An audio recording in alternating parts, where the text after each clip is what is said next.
Hello everyone, myself Preeti Vishwakarma, and in this video we will discuss skill of illustration with example. Let's start. First of all, let us understand the meaning of illustration with example. In illustration with example, our teacher presents simple example to clear the concept or idea to students. A simple example is one which is related to the previous knowledge of pupils. It should be according to the age level, grade level, and the background of the pupils. An example is relevant to the concept when the concept or the rule can be applied to it. Components of the skill. First, formulation of simple example. A teacher should represent the simple example in front of the student. Simple examples are those examples which are based on pupils' previous knowledge and experience. It would be easy for the students if the examples are simple and they can correlate with their previous knowledge. Second, formulation of relevant examples. A teacher should represent the relevant examples in front of the students so that students can correlate the examples with the idea and concept that is explained by the teachers in classroom. Third, formulation of interesting examples. Examples should be interesting. An example is interesting if it attracts the attention and arouses curiosity and interest in pupils so that they can understand the topic, idea or any principle.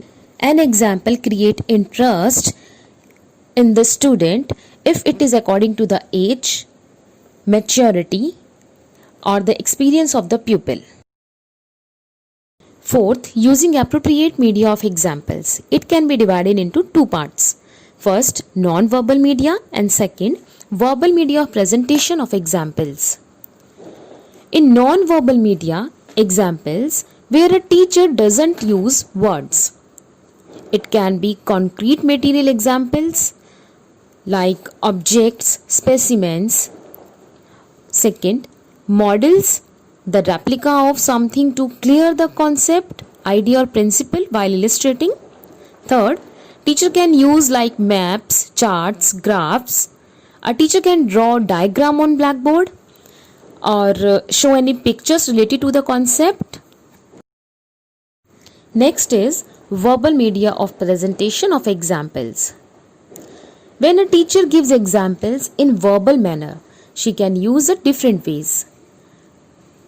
Storytelling, anecdotes, analogies and comparison, similes and word pictures. Here, a teacher should keep in mind that the illustration should be appropriate from the point of view of age, grade level, units, lesson and previous experience of pupils. Fifth, use of inductive and deductive approach. In illustration with example, we use both inductive and deductive approach. Inductive approach helps in understanding a concept, idea or principle. In this approach, teachers start with examples based on the concept or idea or any topic and then draws conclusion on the basis of the example. Example should be relevant, easy so that students can understand the concept properly. Deductive approach. Deductive approach helps in using or applying the principle or concept. Here, the teacher tells about the formulas, principles, concepts, ideas and then give examples to support and illustrate it. Nature and characteristics of illustration with example. First, simple and relevant illustrations.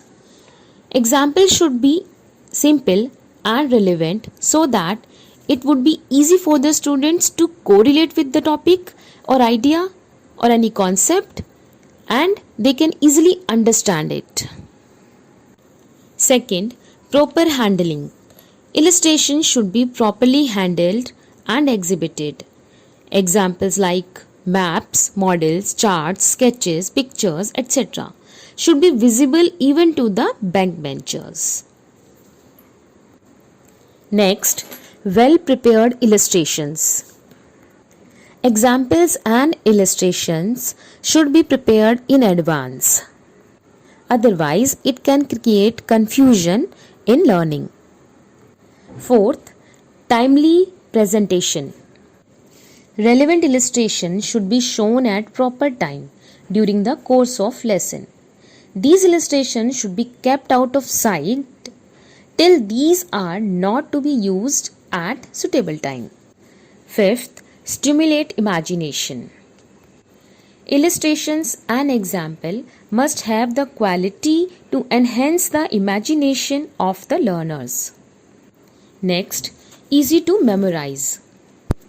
A teacher should represent the examples which are easy to memorize for a long period. Irrelevant examples can create confusion in the learners. Next, easy to understand.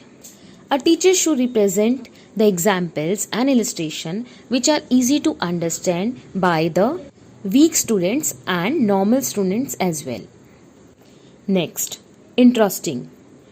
An illustration and example must be interesting so that it can create curiosity in the students to learn the topic and understand in easy way. Next, visualizing. A teacher should represent the examples which are visible to the students because it is easy to retain information for a long time.